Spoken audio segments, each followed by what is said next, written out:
Title belts to Hall of Fame. Doug and Tommy carved the name. Fists of fury and hearts of gold. Every story, every fight retold. Tales of glory, laughter, cry. Tennessee warriors with hearts open wide.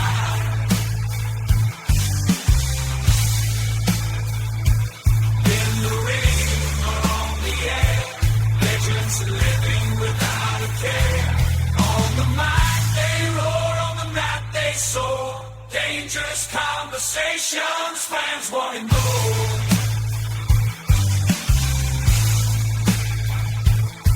Guys, kings ruling the waves. Memphis wrestling raising the stage.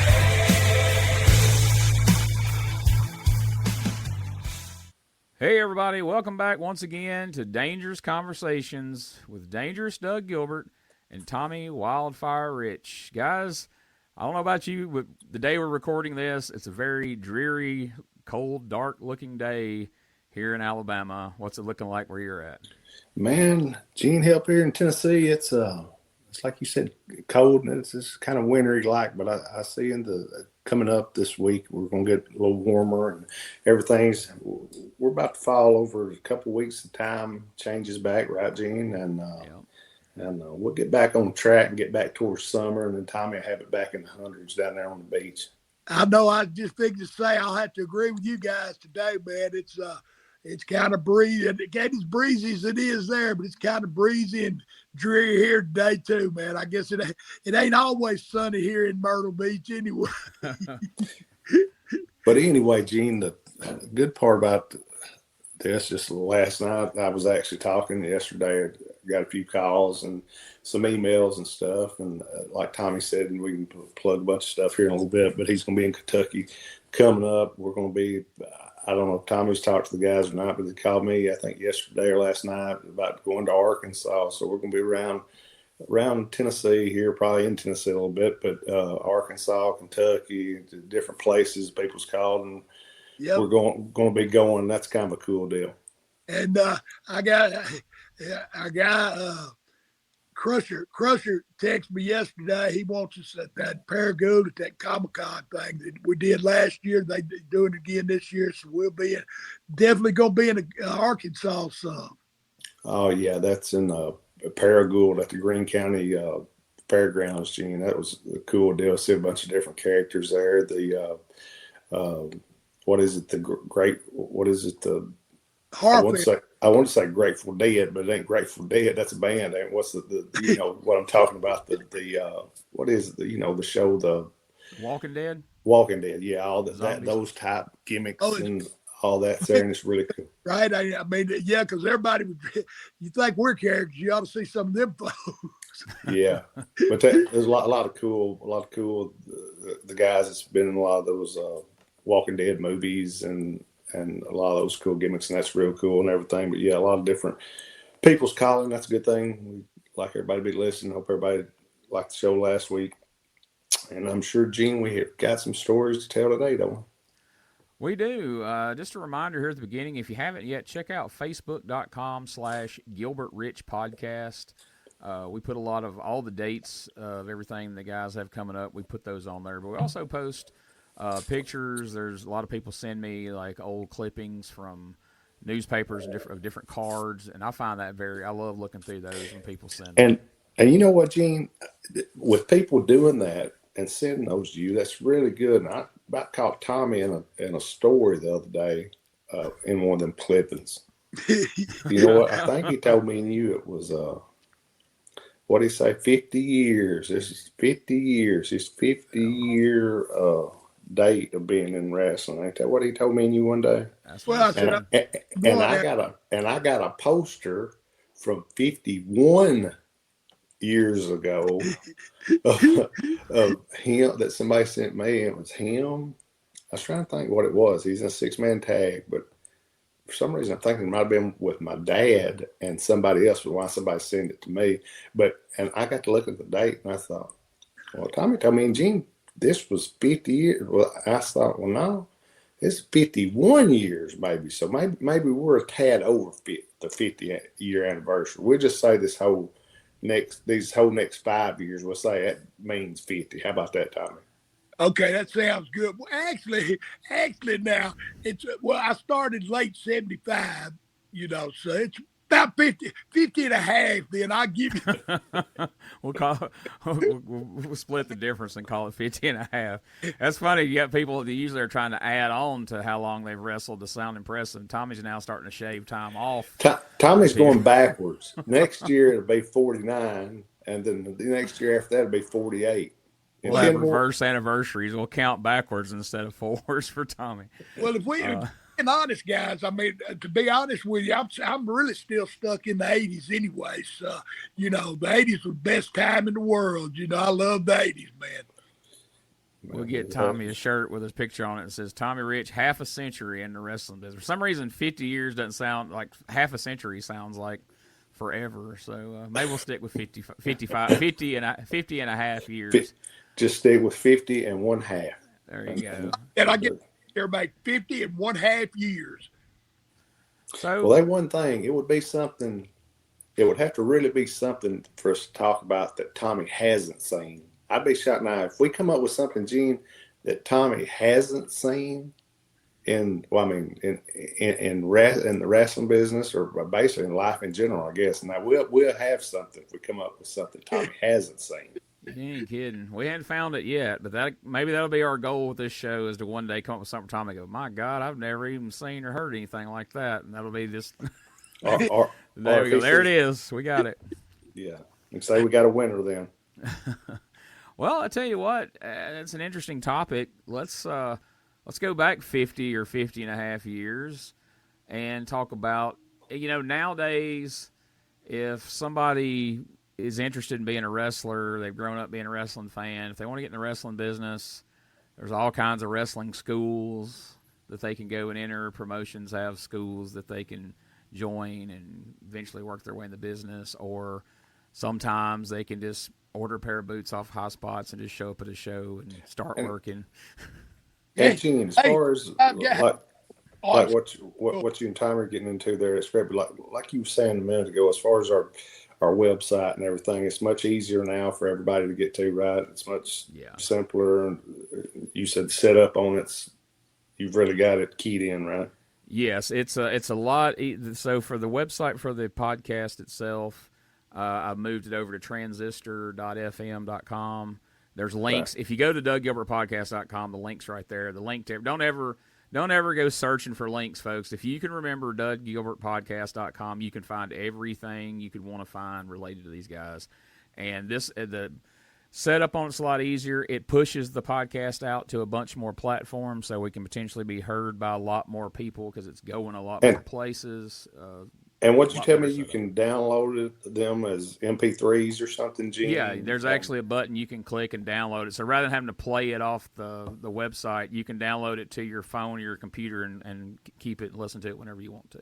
Well, that's cool, huh? I mean, I think. I like that. That's how I prefer to get them. Anything to make it a little easier for me and Tommy, I'm all for that. Fine. Especially me, yeah. So we're going to get into how both of you got in, but let's go back to in the beginning there, Tommy. Again, there wasn't just some wrestling school you could go to. You couldn't call a phone number and be like, hey, I want to be a wrestler. And you sure couldn't just show up and get in the ring. How did you go about getting into the wrestling business back in 1975? Well, I mean, first off, I mean, it's like you said. I mean, in today's world, I mean, you can go buy, you and me and Doug could go put our money together and rent a building. I've never wrestled a day in our life. And,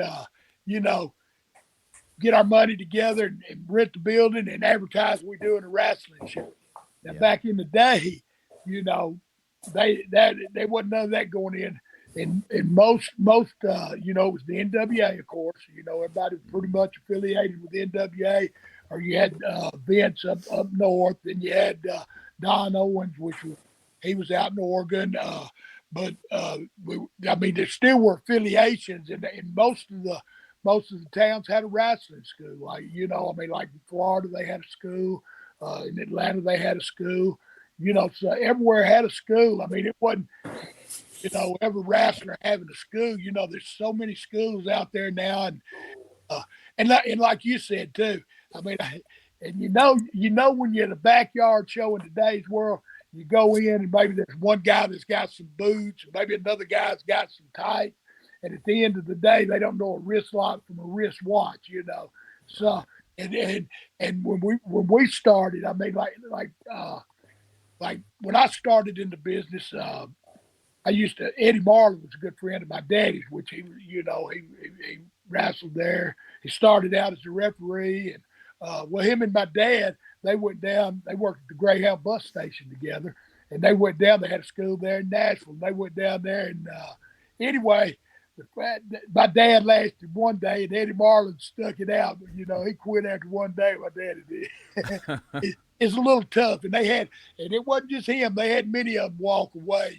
Now, hey Tommy, who was it? Who do you know who it was that would have been training then? Who? God, Lord, I don't know. That's a good question. I don't have a clue, because you figure, I mean, because Eddie Marlin, hell, that's been 70 years ago, probably. So probably Pat Malone, the Green Shadow. Oh, Pat. Well, I was fixing to say, boy, we passed it down through some generations. You said, we're laughing, but you say Pat Malone. We went from Pat Malone to some middle stages there at the end. You remember who one of the trainers was at the end, Tommy? Like during the USWA days when they had like a little wrestling school in Nashville on Sunday nights. I think you remember who one of the trainers was then, Tommy? No. Gene's first cousin, Wolfie D. Wolfie D. Wolfie, your first cousin. No wonder when I talk about him so much, you get mad. He calls me his last cousin. Told me that. Hey, I just thought of that though when Tommy was saying about training in Nashville, but I don't know what brought that to my mind. But they had one of the last wrestling schools that was promotional, that was connected to the promotion because they got that building. They'd actually train in Nashville at the fairgrounds there. And I don't know what Wolfie's deal with him was, but I won't never forget that. Wolfie was one of the trainers that helped him, and they say he did a good job. I was gonna say, so you're talking about how much better it got over the years that we started there and ended up with Wolfie. Well, did I say better? I said the last. No, I don't mean it bad. But I'll have to say Wolfie probably was pretty good down there because he learned from a couple of the best. I mean, Dougie and me taught him, and Jamie both taught him the ropes. I mean, they ought to be good trainers. I mean, Well, they learned wrestling real good. They just needed a psychiatrist when they got done with the training. Yeah. We'll have to do a show on Wolfie D. I got some stories about it. Hey. Oh yeah. Hey, we had a lot of fun together though. I mean, hey, that's some of the last money was drawn in USWA was the angle with Doug and myself against PG-13. But there again, we'll get back to where you was at. Anyway, I used to go to the old Hippodrome. You remember the old Nashville Hippodrome, Dougie? I remember my dad talking about it, and I've heard you talk about it. And people have asked me, but I guess that would have been. Yeah, I mean, you would probably thought about then. Yeah, would that have been in the 70s, maybe, Tommy? 60s into the early 70s. Yeah, because figure I was born 56. It had to been late, right there in the late 60s and early 70s. Yeah, and Gene, which I don't want to get off topic, which me and Tommy do all the time anyway. But next week, next Thursday, I'm doing this TV show, and it's the TV's basically out of Jackson. It's E+ TV6. And it's called Six in the City. I told Tommy that, and he said, "Did you say Six in the City?" I said, say, my wife likes that show, Six in the City. Right. Well, that's what I said. No, Tommy, I've got to do the show. It's called Six in the City. And he said, Six in the City. I said, no, Six, SIX, Six in the City. But it's on, like I said, it's on E+. TV6.com and everything, but it's a cool it's a cool show. It's like 30 minutes and everything, but it plugs all. The guy when we talk about history of my family with wrestling and talk about the book and everything else. But anyway, I told him I'd plug their podcast, and he said he'd listened to it and he thought it was cool and everything. So I kind of want to throw that in there. I know, but I was mad at first because when he told me he was on Sex in the City, I thought, well, you can't get me a part in that. I know he's gonna be on HBO and ain't even gonna help you out. Hey, yeah, but I'm looking forward to hearing that too. I mean, I think that'd be good. Just anything we do, it's always good to get out and get the word out. And the history of wrestling, man, we're losing that. So anytime we get a chance to talk about the history, I think it's good. Because Gilbert family, the Funk family, the Briscoes, I mean, they're the real pioneers of this business. I mean, because you're talking about, we're going back to the 50s, even with some. I mean, because it's been a family tradition.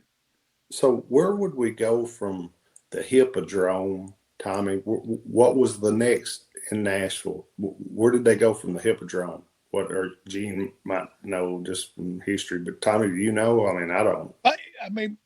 I know they didn't go straight from there to the fairgrounds, did they? I don't think so. I wouldn't swear to you to that, but I remember going to those fairgrounds. I mean, shoot, well, they tore one building down there at the fairgrounds, didn't they? I mean, so they had built another one so I mean, it was there for years. I'm not sure if they went from the Hippodrome to the fairgrounds, but I think that might have been. Yeah, if the Hippodrome was around until the early to mid 70s, that probably would be about where the fairgrounds picks up. So that's probably about right. Well, man, that was a home for wrestling for years. And like I said, it's gone now, and the new builds are there, and they're super nice also. But man, just the atmosphere of the building that I remember that we worked in, man, that was just a good wrestling atmosphere. And I don't know what made it. I mean, you wouldn't have thought. I mean, when you walked into it, I mean, it ain't something I would have just thought would have been a good atmosphere. And I guarantee you, which I remember, and Tommy, I guarantee you do too. In there it was smoky, and you could buy a beer in there and everything. But it was a wrestling atmosphere crowd, wasn't it, Tommy? Oh yeah, and I talk about those Hippodrome. The first time I went, shoot, they served the beer in a bottle. They soon quit that, because people about halfway through be throwing bottles, beer bottles. Yeah, I bet. So they went to the plastic cups, but just the history. I mean, just the atmosphere, like you said. I mean, and back then you could smoke. I mean, so I'm smoking the building, and so it was. I mean, there's old smoking. And of course, back then you had to light up over the ring, and that smoke would be up there. I mean, just the atmosphere, and you'd smell that old fresh popcorn, and it just But I tell you what made it electric. It was them wrestling fans. I mean, because like Doug said, you go in, it's just a regular building. But when that bell rang, it got electric, man. And, I used to love that. And like I said, Eddie Marlin, I used to go. Well, one day I went with Eddie Marlin and Dougie's dad, Tommy. I went to Evansville with him. I'll never forget. And I was probably 13 maybe. Anyway, so we're going to the town. We're going to Evansville, Indiana, my favorite town in the world. And anyway, we're going along, and all of a sudden, I hear Eddie blow that horn and look over, and there's old Jimmy Kid and them bounty hunters, and they start shooting birds at each other. And I'm like, holy shit, because I was on that borderline of thinking, this year. And I'm thinking now, my whole mind changed. I was like, this stuff gets serious. Before it was over, you could just barely see my head sticking out. I was just about eye level so I could watch what was going on. I was scared to death. And, but I got to go and see some of that as a kid. And then, like I said, I mean, Jerry Jarrett, he used to come, he bought that big place in Hendersonville. So if he didn't have to go to Memphis TV, well, he would, or even sometimes if it was a big game, he would get up and leave early that morning. He loved the football games, and he'd come watch us play. And anyway, so and he got me. I love football. He got me a partial scholarship to Louisville, Kentucky. You know, Nice. um, and I had all set to go anyway. It ended up my mom, dad, they got a divorce, and of course I didn't have the money to go. And so I talked to I seen. Of course, I seen them all driving Lincolns and Cadillacs. And I thought, well, this is for me right here. Then, if I ain't gonna get to play ball, then because I loved wrestling anyway. But I never thought about being a wrestler. Yeah. Till then I thought, I'd love to do that. And it just fascinated me, the trips. I mean, like I got to make some trips with Eddie and Tommy, like, they were the tag team champs. So I got to go, like they traveled together. So anyway, I got to go with them and see a little backside, seen the gals and, it was all fascinating to me. And so anyway, I talked to Jerry and them about breaking into the wrestling business. And Jerry said, yeah, well, for about I don't know. And back then I worked at the gas station. And so anyway, I thought, man, I want to do this. So Jerry, he said, okay, we'll train you. So for about, I don't know, a month or better, he'd tell me, he said, be over here at the house about once a week. He'd tell me, come over to my house at 3:00. And so I'd take off work or schedule it to where I could be off. And I'd get over there every time he'd say, well, dang, we'll just have to do it another day. We got to go, we got to go to Evansville, or we got to go to Louisville, or whatever the case may be. And what it was, instead of taking me down there and stretching me out on that mat, he was trying to see if I would just hang in there, and if I really wanted it. And I kept showing up every time. So finally, Tojo took me down. We started working out and training. And then, of course, I got into business. And my first match, Tupelo, Mississippi, man. Big shout out to Elvis Presley, my man Elvis. Tupelo, Mississippi. I had my first match there with Big Phil Dickerson was at it with. Is that where I saw that picture of you and Elvis together at? Was that in Tupelo? No, I was over at the dadgum house last night, over his house. Oh, you was at his house? Okay. Yeah, Elvis is back. I forgot to tell y'all, Elvis is back, guys. Gene, did you see that picture? I did. I did. I should have led with that question right out of the gate. And got That was me playing with. If that ain't a good picture, ain't it, Gene? That is. I thought when I saw that, I thought, what have we got here? I thought when he said something about him and the king, I figured I was going, he's got him singing. I thought he's going to be a picture of him and Lawler together, and I pulled it up. I scroll down, there's him and Elvis. Oh, yeah. Damn, Tommy, you looking pretty there, wasn't you? Boy, I was tickled to death to be standing by the king. He was the king of rock and roll. Jerry Lawler, king of wrestling, So anyway, yeah. I bet you Elvis was tickled to be standing next to the champ there. Well, you didn't say which king. You said I'm jamming with the king. Yeah. I thought, what's he jamming here? You thought, what are him and Lawler doing that they're jamming? Yeah. I thought, what kind of promo am I fixing to see? We was in that Batmobile singing that Batman song. Y'all were riding around the Batmobile listening to that new rap song about you and Doug that's sweeping the nation right now. That was really cool. I like looking like a thug, man. You pulled it off. You see that T-shirt even said thug on it. Thug life. Yeah, whenever I shared that, I put in the post, move over PG-13. There's a new tag team on the streets now. Oh, I like it. I figured Jamie or Wolfie one would be trying to call y'all out and make an angle out of it or something. But so you saw like you said, you saw the Lincolns and the Cadillacs and had, grew up a fan. When you went to that first training, when you finally pinned them down, they got you in the training, that first bump you took or that first time Tojo, got a hold of you, did you realize, maybe this is harder than I thought it was going to be? I mean, obviously you stuck with it. You're doing it now. But I'm saying, was there kind of a bit of a reality there where it's like, okay, this is going to be tougher than I thought it was going to be? Or did you already know because your dad said after one day, no, that's not for me? Oh, yeah. I mean, like I said, my dad quit after the first day, man. He said it was too much for him. And of course, I knew that going in. And at the same time, I knew Eddie stuck it out. And of course, but you got to want it too. I mean, because back then, like you started saying a while ago, I mean, you can go anywhere and be trained to be a wrestler, but to get into a legit promotion is another thing. And back then, you know, NWA was, you know, they had a wrestling school. And, I mean, pretty much, you know, in every town there was a promotion, there was a wrestling school, and that's the only way you got into business.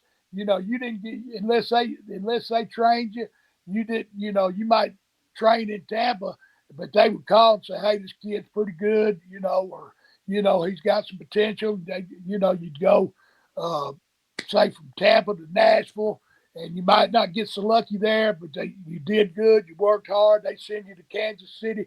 You know, I mean, it was, you know, and even back then, I mean, today, unless you get in one of the big shows, and unless you one of them that's on that top echelon or whatever you call that word, you know, top tier, you know, it's hard to make a living. Back then, if you loved wrestling, you had the opportunity was there. Plus, you could, my best learning experience, you know, you can learn so much being trained, but to learn the psychology of the business, and Tojo taught me a lot of that, is getting in that ring and wrestling. I mean, that's how, and being in front of the people. I mean, you get in that ring and, you know, like once you get so far training, then they'll have you pair up and you'll get in to have a match or something. But and that's fine and good. But when you get out in front of that crowd, that's when you learn the psychology and stuff, because you see what they're buying and what they ain't buying. Tommy said it took him a little bit longer, Gene, because the first 2 years, Tojo just spoke to him in Japanese language, and Tommy wasn't real. Ain't that right? You had to learn the language first. Oh, yeah. I can talk Japanese now. But what was funny, I mean, Tojo he chopped me some and he stretched me out a little bit. But one day he told me, he said, all wrestlers have cauliflower ear. You know, I said, yeah, I've seen that. He said, you want to look like a wrestler, I take. And he, you know, them wooden shoes he wore. Mm. He wanted to put one behind my ear and take the other one and bust my ear open where I'd have a cauliflower ear. I really passed on that one, though. I bet. I said, no, if I get a cauliflower ear, now that's one thing, but I ain't getting my ear busted for nobody. Just for looks. That's what I remember. You know, one thing me and my dad talked a lot about. But you know, before he ever had a pro match, his ears was already cauliflowered. You know, I mean, from training, not from wrestling in front of anyone, and you know, to make things as believable as possible, but from training. I mean, they would wrench on your neck and head. I thought, that don't sound, you know, that. To me, which I want everything to always, if it had to be a little bit stiff, where it looked better than somebody just looked phony or anything. But you know, you think about that. Before my dad ever had his first pro match, his ears was done cauliflower. So that tells you the difference in the training from my dad's day. Just say from when my dad started to when Tommy started, the change from just say those times and it changed, say, from Tommy started to like my brother started, say 5 or 6 years after Tommy, then I started another 7 or 8 years after my brother. So it's something, if you think about what Tommy's just saying here, like about the, you know, what I'm saying about my dad and what he's saying, what Tojo and was wanting to do, it shows just how, you know, and we know everything changes, and we hope most of the time, all the time, we hope for the better. But it's something how you look through the years, how many years we're talking about here. I mean, I'm talking about my dad was training in 68. Tommy started in 75. And my brother started in 79. I started in 87. But you're talking about the transition and change during all those years. Oh, it's just astronomical.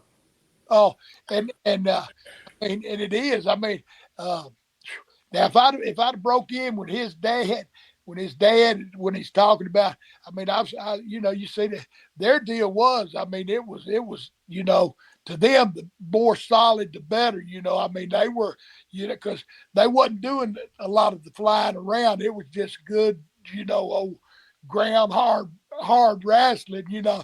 When I started, it was the little showboat was coming in it, you know. It started, you know, where it's progressing. I mean, so yeah, them guys, them guys, they wasn't glitz and glamour. They were tough, some SOBs. And Every one of them.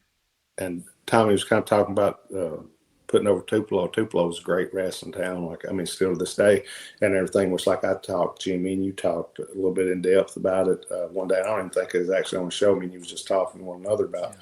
I was telling you about Malden, Missouri, about my dad going up there and starting. When Eddie, when he was getting started, that's where he went. When I got started, that's where I went. It was there a Saturday night, every Saturday night deal, which I think me and you talked about maybe looking at some of the history of the different, I was telling you a couple of the guys, I think that I remember being up there. You would say that you'd heard, I think you and someone had talked a little bit about it, hadn't you, Gene, about the Malden?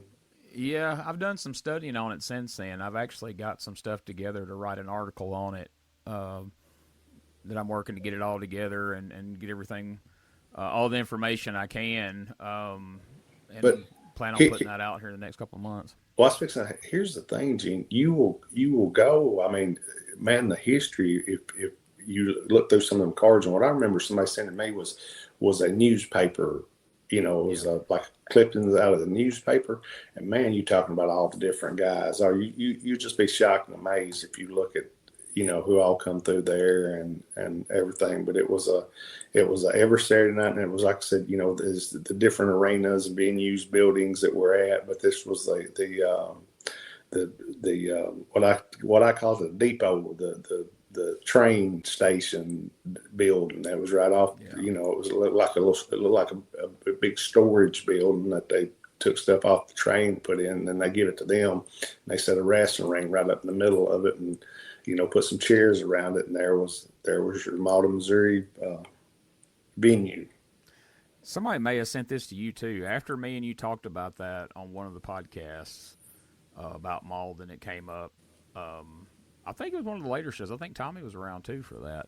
Somebody sent me a card, and the match on there that stood out to me in Malden, Missouri, Lou Thez versus Wayne Ferris. So Lou Thez wrestled the Honky Tonk Man in Malden, Missouri. I would pay money to get a video of that match. Can you imagine? It'd be hard sake for me to think that Wayne probably liked that very much. I mean, I guarantee you he didn't like it. I said, you talk about Lou Thez now. He was another. I mean, he was a tough old coot too. I mean, I said, and that made me a believer too. You talk about that at the old fairgrounds. I mean, one night me and my dad went, and Tommy was wrestling Lou Thez, and Tommy, he was a grappler too. I mean, of course he was from that school. I mean, all them guys was tough old SOBs, but I'll never forget Lou Thez had that little silk jacket on, and Tommy, I think, had a red, white, and blue one on, and all of a sudden, just out of the blue, Tommy dropped kick, run across that ring, drop kick Lou Thez. He went over the top. I thought, oh shit, this is real here. I don't know if it all is, but this right here is real. And they had one heck of a match. I mean, and it wasn't, it wasn't that flying, and I mean, they just had. I mean, it was a heck of a match. I mean, and, I was on the edge of my seat because I thought, dang. This is real right here. I mean, but they made you believe. I mean, because you put in order. It wasn't no contracts and stuff back then, especially for them guys. I mean, they put butts in the seats, or and that's how they got paid. They got paid by the butts that were in the seats. So they had to come back every week and draw them people. So it had to be something people. I mean, believed in and wanted to see. I mean, and they do it, and it wasn't TVs and the glitz and the glamour. I mean, it was just good old hard butt wrestling. So talking about Eddie breaking in, Doug, I mean, I know like back then you didn't have like a school, you didn't have somebody that sat and taught you psychology and step by step. Like somebody get you in a ring and you would learn the basics, and then you kind of picked up on everything else in there. What was the process of Eddie? Like, how much time was spent in the ring working out before he actually got them, started in Malden and went down that path? And was it all your dad, or did he have some other people No, working with it him? was all basically my dad and everything. But you're gonna laugh like in my mom and dad's house, and people talk about the different in ring. But you laugh, and I mean, we'd go to shows with my dad, and before people got there, we'd get in the ring with him and do stuff and everything. But the funny part, the wrestling part and your holds and doing different things. And you asked Tommy about this. In my mom and dad's house, there was a den in there, and it was the father's room, at the end of the house. And he had a TV, a desk, and everything in there. But there was more wrestling done in that room as far as training as there was in rings until we actually started. I mean, that was, you go down there and like it was a couple steps, like the whole house was on one foundation, and you go down a couple steps, and my dad's office and den was down there. But we'd move everything out of the middle of the floor and everything. And basically it was about 16 by 16, about what it was. And I mean, all it was now is, you got to realize, concrete with carpet on top of it. They was as many bumps took down there as we took in rings before. But that was kind of the training ground, the starting point. And then, like I said, we'd go to shows and we'd go, we'd get there before the fans could get in and everything. My dad get in the ring with Eddie and everything. And then the good thing, what was really cool, and I guess it was good for me before I started, my dad he hadn't retired, but he'd kind of semi-retired, and he'd put a ring up, and it was a school here in Lexington. It's still here. It's called Montgomery School. Mm-hmm. And he rented there was an in room, the school, there wasn't nobody going there or anything. It was just like a building sitting there. And he rented I think it's from the counties who he rented from. He rented like a big, one of the whole big rooms, big classroom at the end. He had a key to it, and he set a wrestling ring up in there, and he worked out with some guys. And the good thing, that's when I was 17, and I could go up there with them. But like I said, from when I was young, it was the den. When Eddie was starting, it was the den. And then we'd, like I said, go to the shows, and before the people would get in the ring, my dad wrestled around. But like I said, you didn't want to wrestle around my dad but for 30 minutes or so, because like Tommy said, man, it was everything. Everything was tough. I mean, wasn't no lollygagging. And it's funny, Dougie saying that about their den down there. I remember hearing stories about that. I mean, but that's to begin with. Them old timers, they you didn't need a ring anyway, because they taught you. I mean, we wrestled in school some. I wrestled a year in high school. They didn't have a wrestling team, so I wrestled for a year in high school. But that was the first. I mean, they would teach you the basics. You would have, like, my first match, you didn't do no high spots. It was chain wrestling. Like, you learn your headlock takeover, reverse out to a wrist, arm bar, wrist lock. But it was all chain wrestling. So, and they would take you till you learn that. You didn't even get in the ring anyway. They work your butt out and try to run you off. And then once you got in that ring, then they stretch you a little more. And then if you stayed through that, then you'd maybe have the opportunity, to get in that ring and wrestle. But Eddie, like, Dougie and me's kind of the same. I mean, Dougie got a good head on his shoulder now, but back then he kind of ran bucks like me. And I remember, him and Eddie coming to the matches, but Eddie was always he would all he was work with Bill after he was always there. He'd come to Louisville and the big shows and take pictures, Right. So Eddie grew up with that, I mean, Eddie could give you an angle when he was probably 15. You know what I'm saying? Yeah. I mean, that's a part of the business. I think he was interested in that more, and wrestling come with it.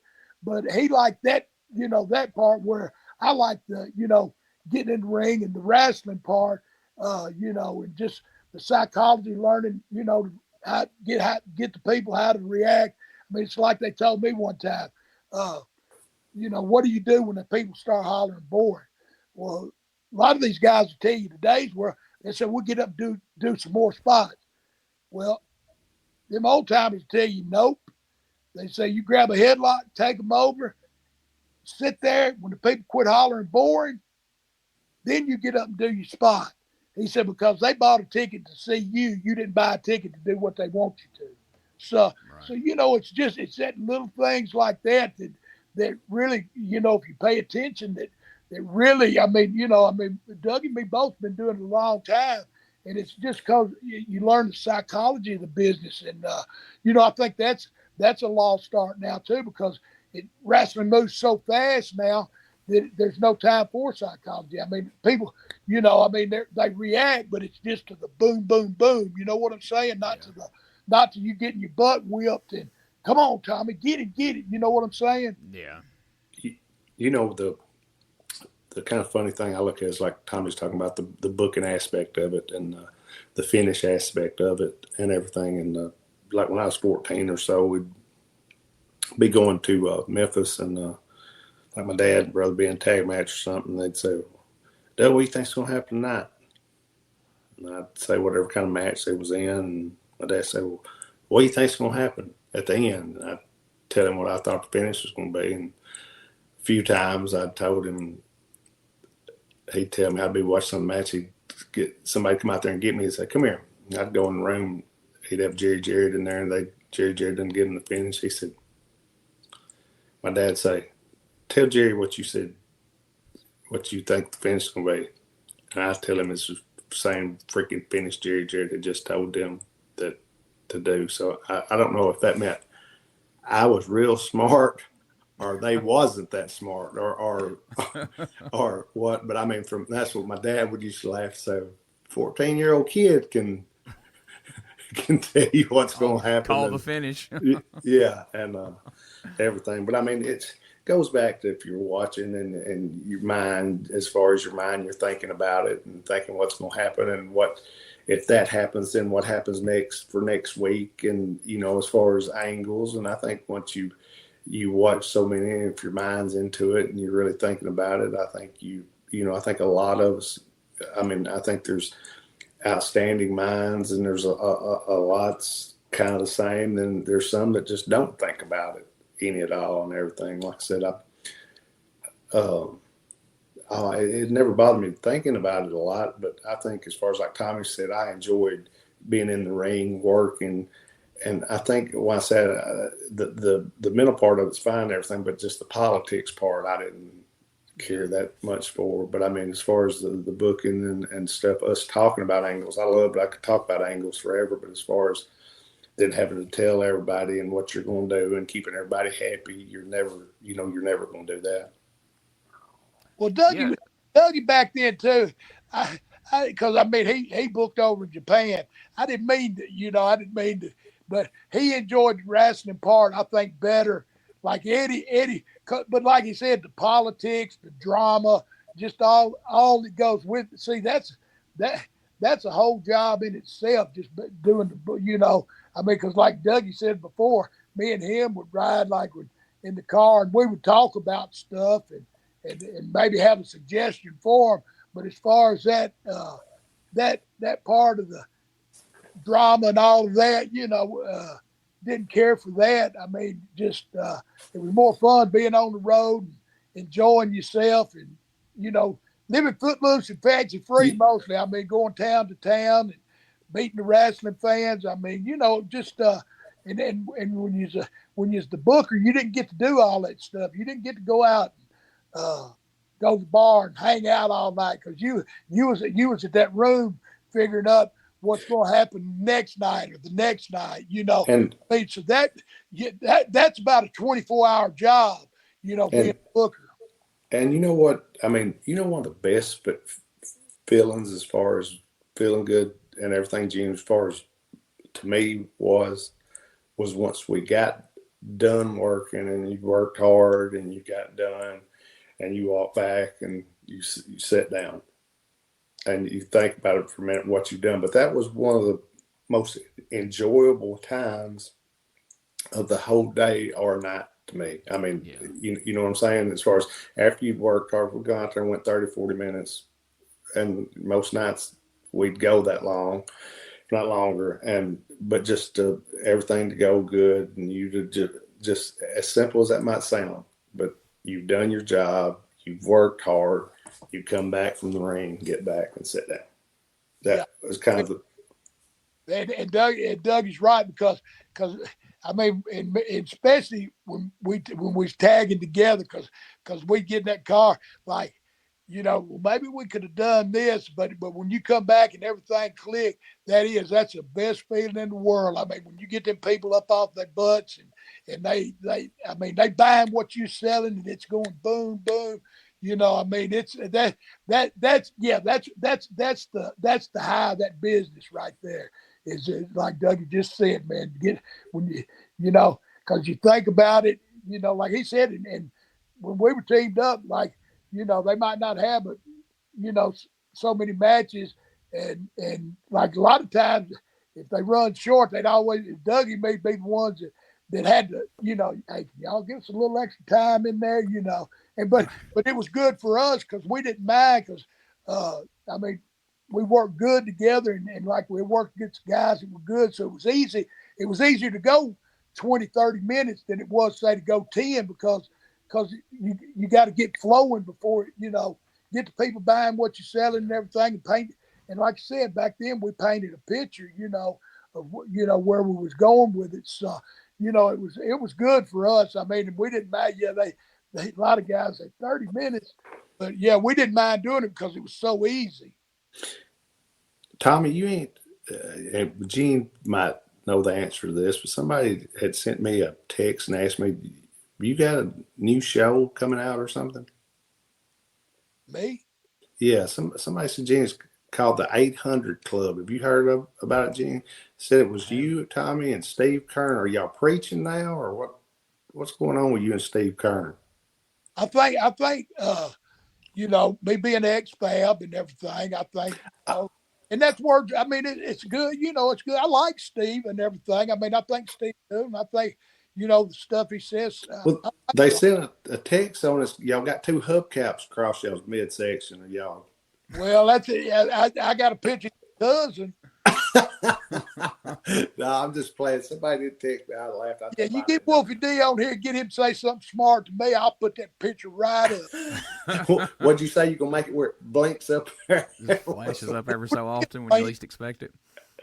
No, I was just playing. I saw some comments that somebody was sending Tommy and Steve Kern. I popped when I saw that, and that's what I thought about the Fabulous Ones and the new Fabulous Ones and stuff. But where they ask him a question and ask you a question, Tommy.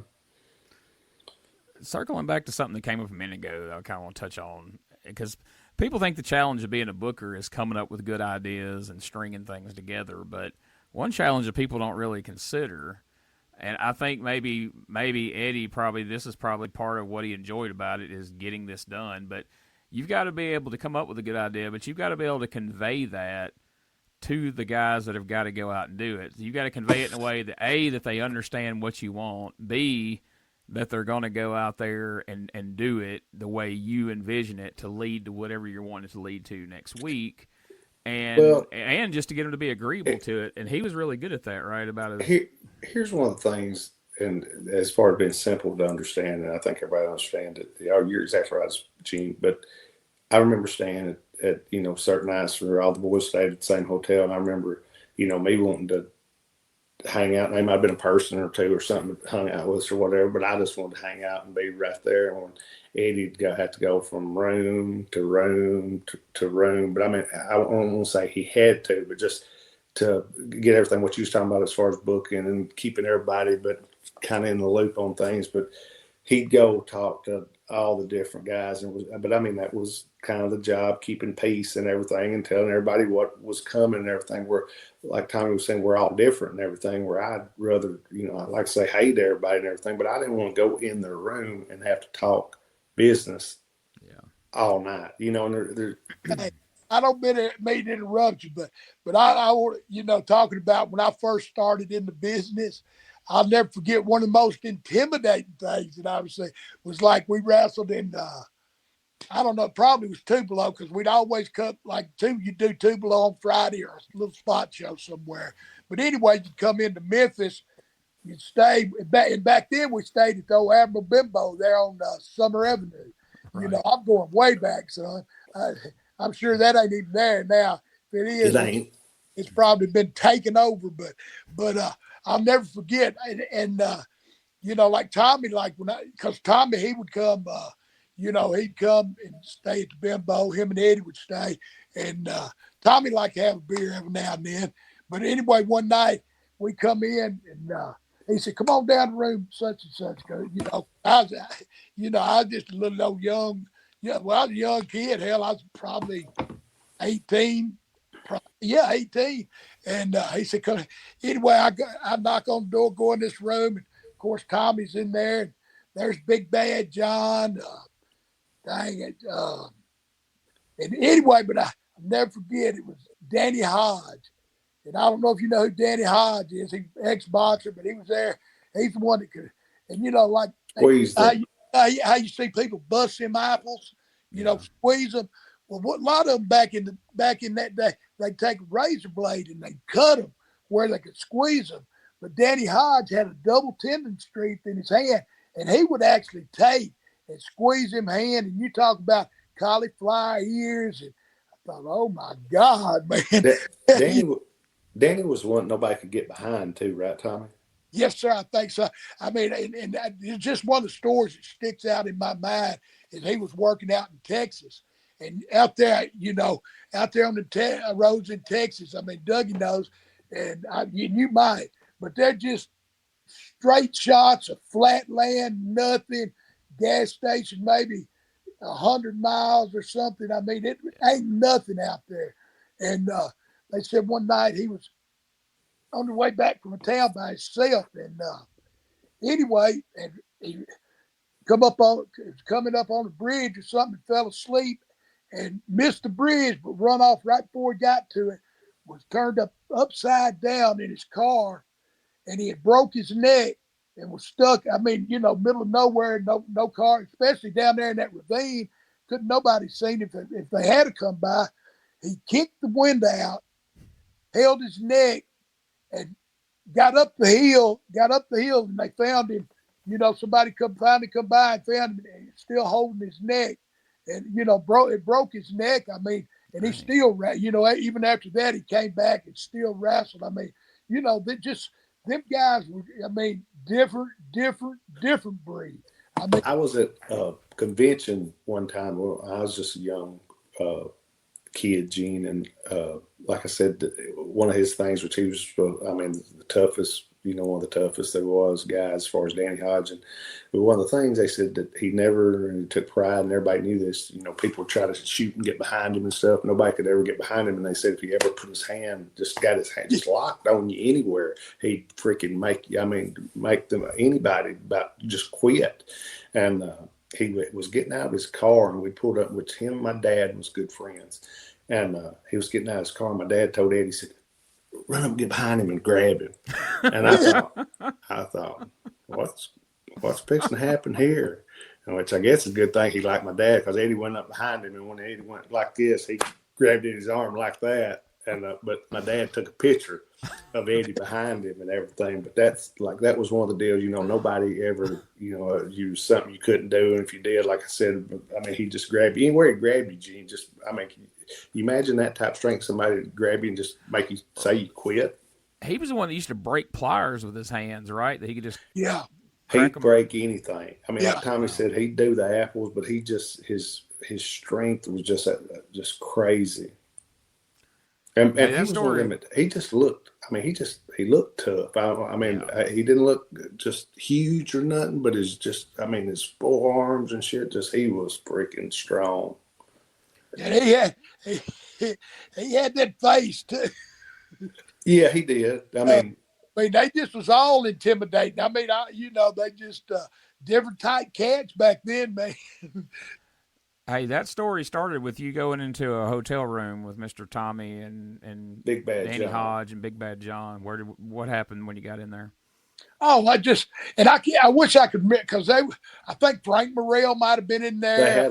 They had circles drawn on the wall, and Tommy went over and stuck his nose in the I guarantee if that's what they'd have done, and if they told me to do it, I'd have dang sure done it.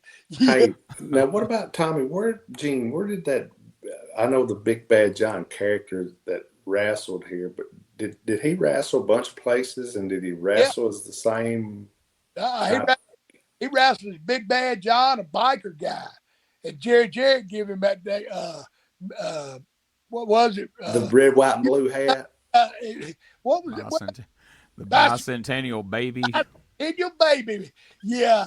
I mean, but see, he was always a heel. If I ain't mistaken, he Chris Cole or somebody.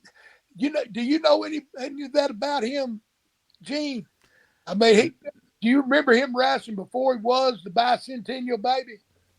I just remember reading that he had been Big Bad John mostly around the South, like the Southeast area, through that region, and that was the first time he'd ever been a babyface. Like, nobody would have even conceived for him to be a babyface until Jerry Jarrett put that gimmick on him, and I was like, oh my God, It got over too. But he was the one when he's the one that said, if you're gonna call me that and call him the superstar. Dundee was with him, and he said whatever it was. Right, because they teamed up together, didn't they? Right. And he said, if you're gonna call me that, call him the superstar or something. In a promo like that, he said that, like you said, Tommy, as far as the Wildfire, as Tony Atlas saying that. Yeah, but as far as but I didn't remember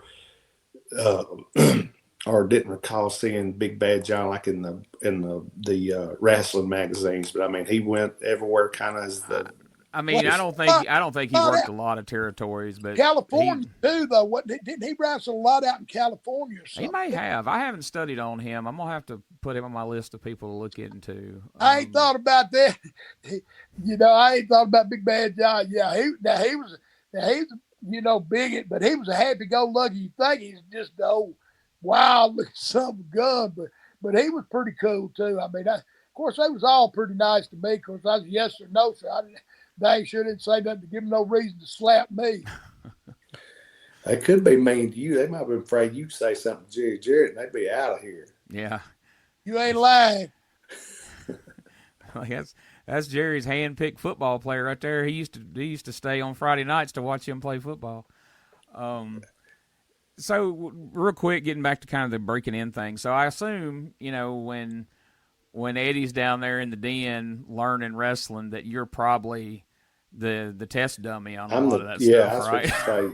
Yeah, I'm the test dummy. But especially when my dad was on the road, and my dad wasn't there and stuff, that my dad had shown my brother that weekend or that Sunday or whatever. Then he goes to Louisville and's gone, Tuesday, Wednesday, and Thursday. That Tuesday, Wednesday, and Thursday, I was the one that was. It was more like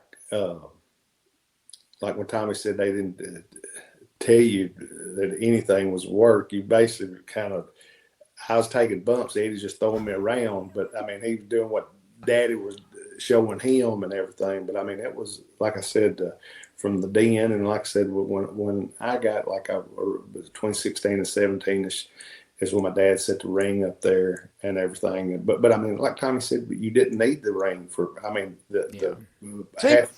but even when Doug was one of them youngsters, see, I'll talk about us going out to the bar, like enjoying going out and doing that.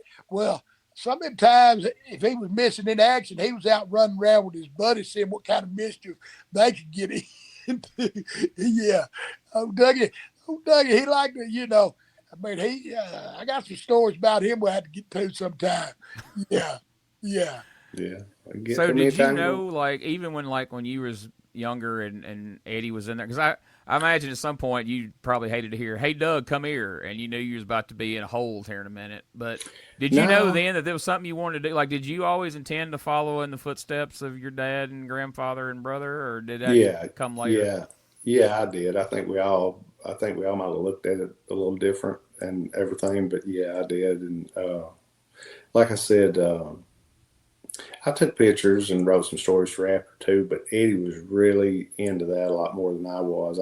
I like being there, like taking pictures and everything, not so much writing all the stories and stuff. I'd just sit down and have to that was the part, and I don't say that was the hard part, but that was the part I liked better than any other thing as far as doing with After was taking pictures, sending pictures. That was cool, and getting, the main matches that he wanted and everything. But Eddie loved the stories and writing all that. So that's where a lot of us are different in aspects. And like I said, Tommy said before, as far as the actually working part and the booking part and the like I said, and you know, politics is fine. Politics are for politicians. I mean, it's as long as, you know, a lot of people say, well, that's fine, and you can do this, but if there's a reason, well, a lot of times I don't think that's necessary. So if it's wrong, it's wrong. Just because you come up with a reason for me, Gene, for it to be right, don't mean it's right. For me to come up with a reason just to change something, don't mean something's right. But then again, what's the most said phrase used to be, when somebody say something's not logical, well, Doug, this is not a logical business. Yeah. How many times argue logic in pro wrestling, right? Right, I mean, right. That's not. Is there any logic of that? You know, I've heard that 6 dozen times. What kind of logic does that make? And I've heard people say, "Well, what logic? It's not a logical business." So, you know, go from there. What does that? What That's we call funny. our shrink after that one and say, "What's that mean?" See, seeing that's another aspect of that booker's job too. It's not just the booking, and plus if you figure most bookers wrestle. I mean, there was a few that didn't, but they wrestle. Then they got to worry about that. But then they got to babysit, like Dougie said. Eddie'd have to go to the rooms, you know, and let everybody know what was going on the next morning, or if somebody had a problem, you'd have to, there's a lot. That's a stressful job. I mean, like Dougie's talking about, being down to den, wrestling around and stuff. He learned that from a little, young age. He was in it where I'm not sure. Can you see my shirt, Dougie? Yeah. My Shoney's big boy shirt. See, back then, you'd go down on Friday night. My cup of tea would be, I'd go down to Shoney's big boy. That's where everybody cruised, So I'd be down there cruising. They'd be in there throwing each other around in the den, But that was family tradition, So everybody gets in the business. It's a different way. But back then, it was the hard way anyway, because I know how tough Tommy was, and he wouldn't show them no slack because he wanted to respect what they were doing. And like I said, I was in a boxing match with Tommy. I told this before, but in Evansville, Indiana. But I loved it. We was in a boxing match and had them big old gloves. And Tommy kept saying, "Hit me, hit me, hit me." By that third round, my tongue and my arms both was hanging down to my knees, and he just beat the daylights out of me.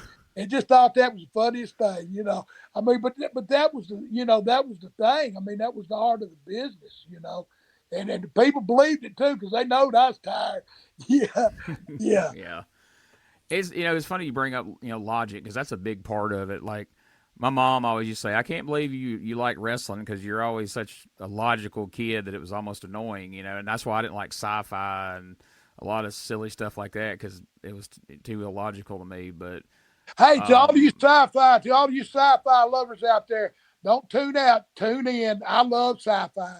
Yeah, I'm Tommy loves it enough for all of us. sorry. But somebody asked me one time, like, as a kid, when did you know wrestling was a work? And I said, the first time somebody got shot into the ropes. I'm like, what do you mean? I said, if we go out in my backyard and I throw you towards the fence, you're not going to bounce off the fence and run back at me. I said, so the first time somebody got shot in the ropes, they hit the ropes, run back towards them. I knew then that it wasn't completely legit because that's not logical that would happen. Well, them ropes are a little bit different than a fence. If you throwed me into a fence, I wouldn't bounce off either, Gene.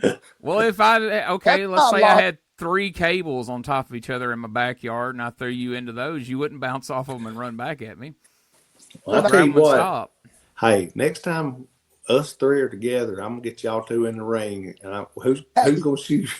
Who's gonna shoot who? Dougie, tell him. Okay, let's talk about them ropes. Me and Doug, we're in Huntington, West Virginia one night. We get there, 800 people there. These guys, we had never worked for them. We had started. This is kind of like our Sistersville. This was our start at Sistersville. Anyway, we get there and so they announced that the ring got broke down, and we told them, we said, well, put them wrestling mats out and let the ones stay that want to stay. Hell, they had a few leave. Anyway, everybody mat wrestled. We got to our match, and we're in there, and I get that headlock on that boy, and says, I told him, I said, shoot me off, one tackle. He wouldn't let go. He said, come on, shoot me off. Anyway, finally, I said, one tackle, drop down. I hit the rope, come off. Anyway, so he shot me off, and I run over to that daggum end of that mat and act like I hit that rope and bounced off. You don't necessarily have to have a rope. Then people went crazy, too. Hey, Gene, they was about, Tommy ain't playing. There was like 600 or 700 people in this gym. It was a big gym, but I mean, it was basically 3/4 full. It was old Huntington Fieldhouse is where it was. Is that what it was? And yeah. But you know what? Whoever was, it was a tag match. And you know what the ones that wasn't in the ring, what the two done? They put a chair in each corner where the thing was. And like when Tommy was in there, I'd sit in the chair. And didn't we work with the Batten twins, Tommy? Yes, we did. Yeah. But wow. Brad and you remember the Batten twins? Yeah, Brad and Bart Batten. Yep. And they from up there, I think, in that area somewhere maybe, and everything. But you talking about the people? It got over me. The people went. I mean, they went nuts. Just as simple like. And one time it did the thing and come back and reverse hip toss the guy or something.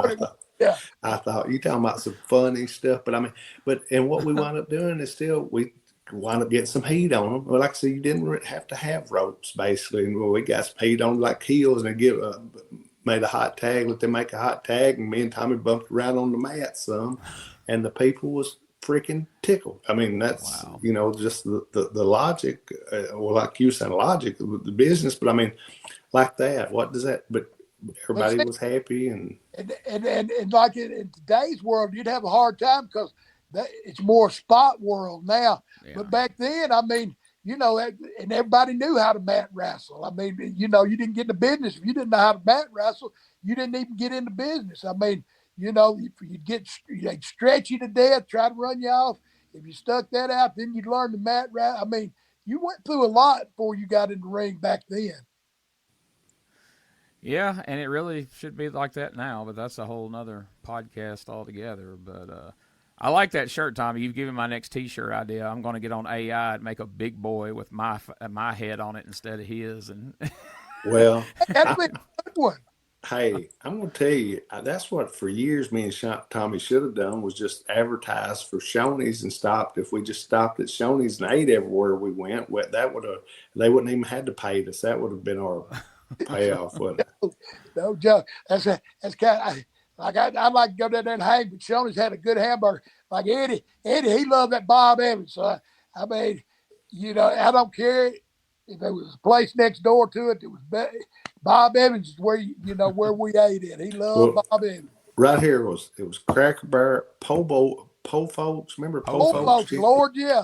Po Folks, Cracker Barrel, Bob Evans, and especially up north, because like up north, the Bob Evans was like the down south of Cracker Barrels. But the northern, you didn't have no Cracker Barrels up north, but you had Bob Evans. Bob Evans was the closest. And I remember getting up, we'd get up, the different mornings up north, and you wouldn't have to, I wouldn't even have to ask where we was going to eat. I'd say, where's Bob Evans at? And, we wanted to one within 10 or 15 miles. That's where we was going. And I was one of them I'd like to eat at them places that kind of had a little bar too, because I like my beer every now and then too. What? How are we just now hearing about this? And it didn't matter what time it was, breakfast, lunch, or dinner. If they was Bob Evans, we was there.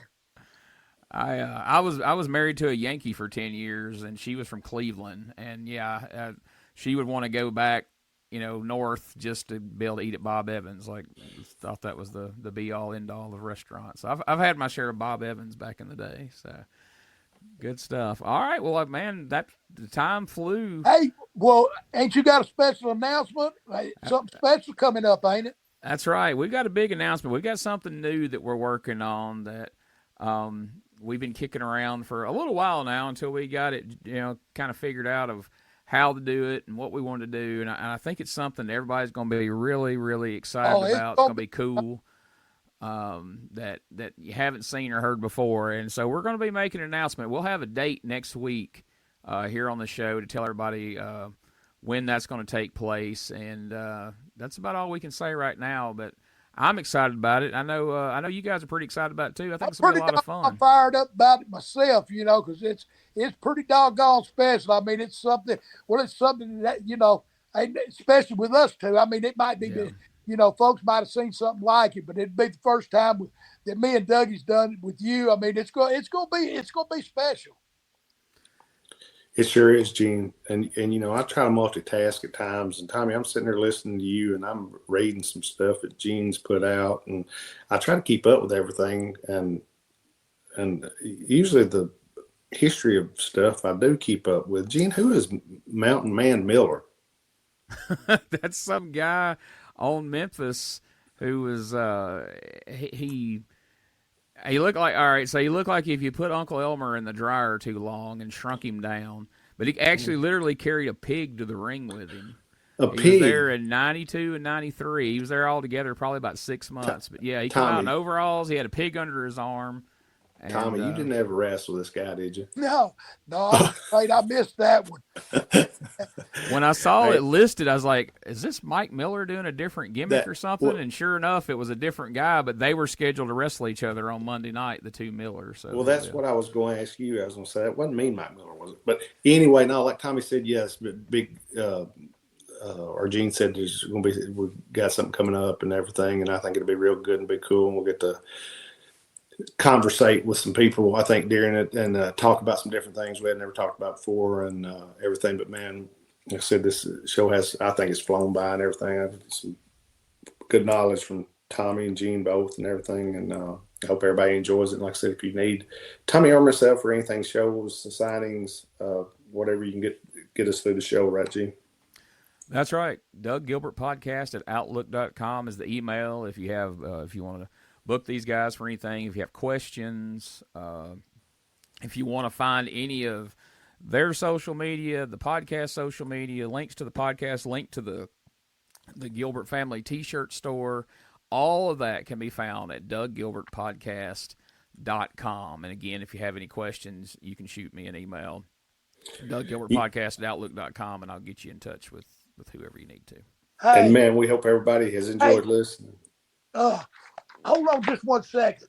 I just want to say before we hang up, before you give us our thing, March 6th, I'm gonna be in Menifee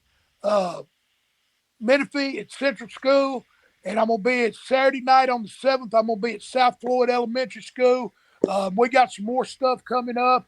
Like I said, and if anybody wants to book us, whether it's conventions or for a wrestling event or even if it's for a party, we love a party too. So just anything we can do, a cameo, just anything that Doug and myself can do, and Gene, just contact us through Gene, and we'd be glad to do it.